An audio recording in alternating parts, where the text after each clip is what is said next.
Hello everyone.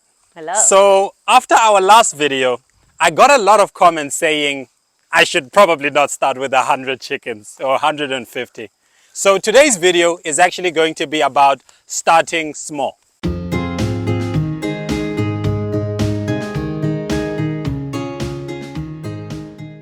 Hello again. Hi there. Yeah, so after the last video that we posted, we got a lot of comments regarding starting with 100 chickens. And we had people actually call us personally to tell us that it was not a good idea. So we do believe it's not a good idea.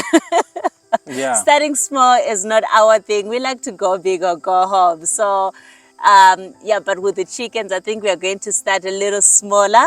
Right? Yeah, so instead of 100, we'll do 98 or 99. Okay, we are just going to go at 10 or 15. Yeah. So that it's a safe number. But I think we really wanted to have this conversation because it really resonates with us a lot, you know, starting small, because we started realizing that everything that we have done in the past few months has had a toll on us, you know, emotionally, like physically. We are completely overworked. Financially, like all these things, resources you have to put in because of how big you start really matters. So we thought we have this conversation about starting small and managing what you have, where you are, with as little as you have. Yeah.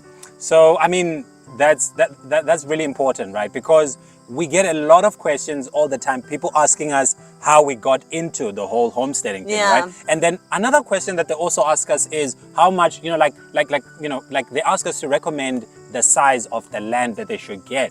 And that's really difficult, like, you know, and because it's very enticing to say, look, you know, get a nice big piece of land. But then, you know, like, I think our advice really, you know, going forward really would be to advise that, you know, start small. Like, you know, do you have a space wherever you are right now? You know, learn from there, and then, you know, hopefully you can work your way up. Yeah. So for us, I think, you know, like remember when we got this place, we actually had wanted a lot more hectares. Yes. Yeah. We were not happy that it was around 2 hectares. We wanted 10 or 8 hectares was Yes. what we like. 8 was even 8, smaller, yeah. right? Like, yeah. So we've always, like, our dream has always been to have a lot of hectares, because, you know, we would like to do, you know, grazing of animals and Yes. things like that. It was something we always wanted. So Yeah, and also we want to bring our families. So the 8 hectares or the 10 hectares or the 73 hectares, I don't know why I keep going back to the 73 hectares, but one day we are going to have 73 hectares where we are going to have our whole family, our siblings around. So that's why we want a bigger piece of land, because we want to be able to have our families live with us in case, you know, the grid collapses. We need to have that you know, that safety net of land being available and space being available for our families. Yeah, but, you know, for us, even though it's just been just under 2 hectares, we did not really anticipate how much work that would be. Like, you know, and like the more hectares you basically add on, the more, you know, like, work is really needed to get into it. So, you know, there's clearing of that land, there's a lot of infrastructure that has to go into it. So that also means cost on top of that.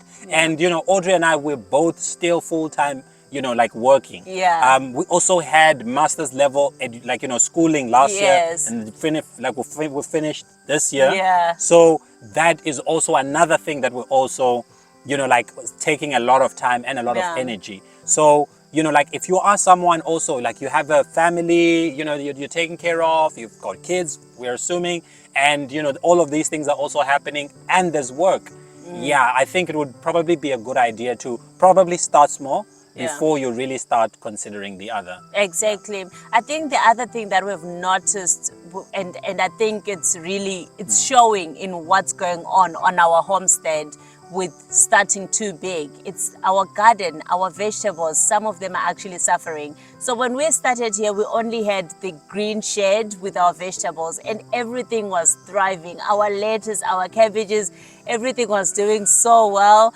But yeah, right now everything in the shed is dying. Our cabbages are literally dying, and I'll show a video here. But yeah, everything is literally dying inside the shed net. There is weeds, there is like a lot of stuff going on because we have not been in there for about 3-4 weeks. And since the rains came, we've completely neglected some of the places and just focus on our tomatoes, our spinach, our baby marrows, or things that we actually wanted to sell. So that, and like, you end up, you lose money. Yeah, because those are seedlings in the green shed that we are going to lose. We have lost all the vegetables in there. So it really costs you. Yeah, but you know, so that's the thing, is that, you know, like that happened. But one important thing to understand is when you're on a homestead, you have to be proactive. So you can't just necessarily sit back and let, you know, like react very slowly. So in our case, for example, because, you know, like we now have the responsibilities with the tomatoes,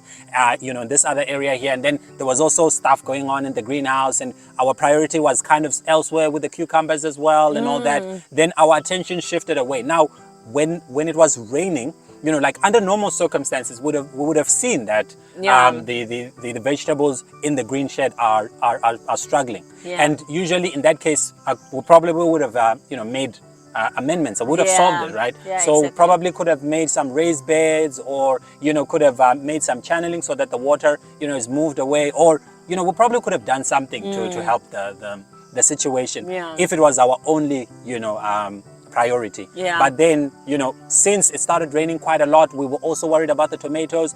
They are taking a lot of time. There's trellising. Trellising is not doing how it needs to do. There's the ripening issue. There's pests you have to worry about. There are weeds and de-weeding you have to worry about.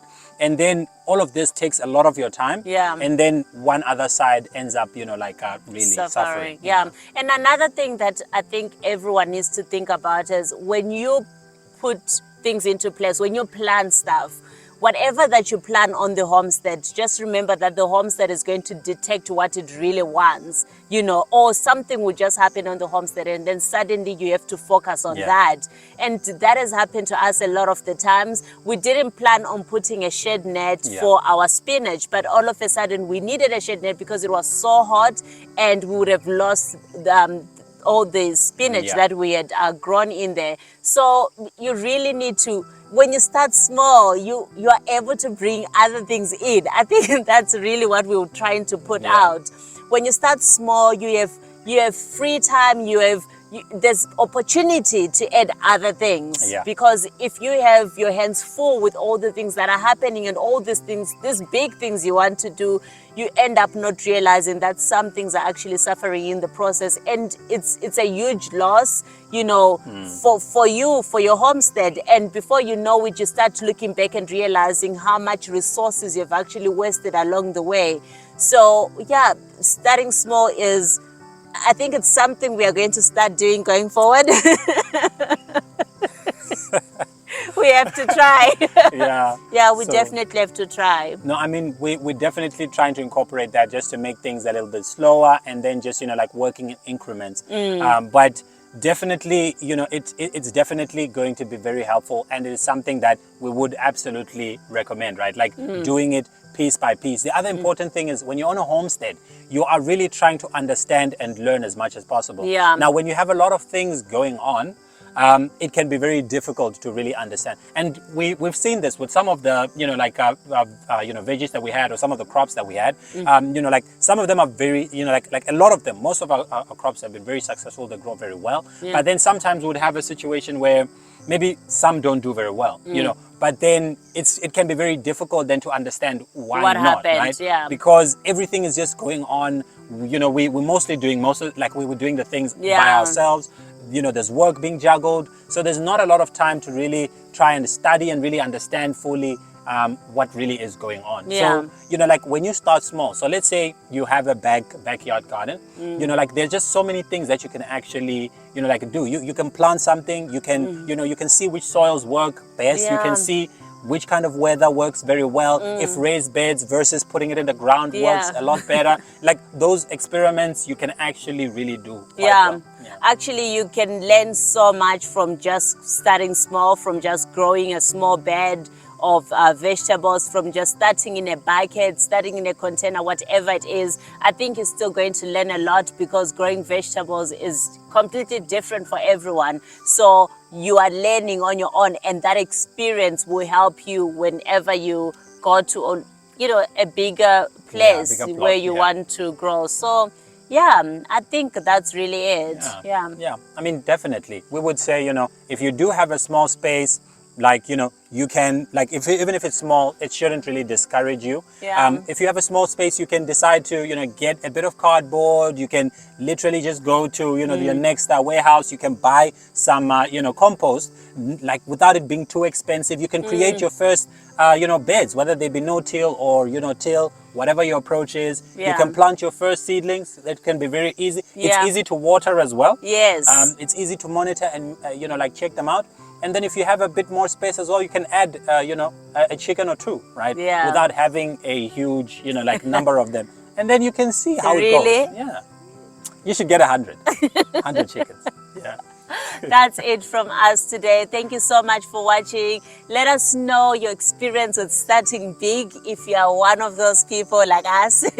Yeah. How has it worked out for you? And yeah, tell us your experience. We are really learning as we go on the homestead. So yeah, mistakes are going to be made. Yeah, but I mean, we enjoy the process quite a lot. And we're really just fortunate to be in this position where we can actually, you know, hopefully advise some people of doing things a bit differently, because we are in this position already. Yeah, especially people our age that are trying to be farmers. Please just start small, because farming is hard, but yeah, just start small. Thanks so much for watching. Yeah, we hope you like, share, subscribe, share the video, you know, comment down below. Whatever you do, just engage, and we'll see you again next time. Bye.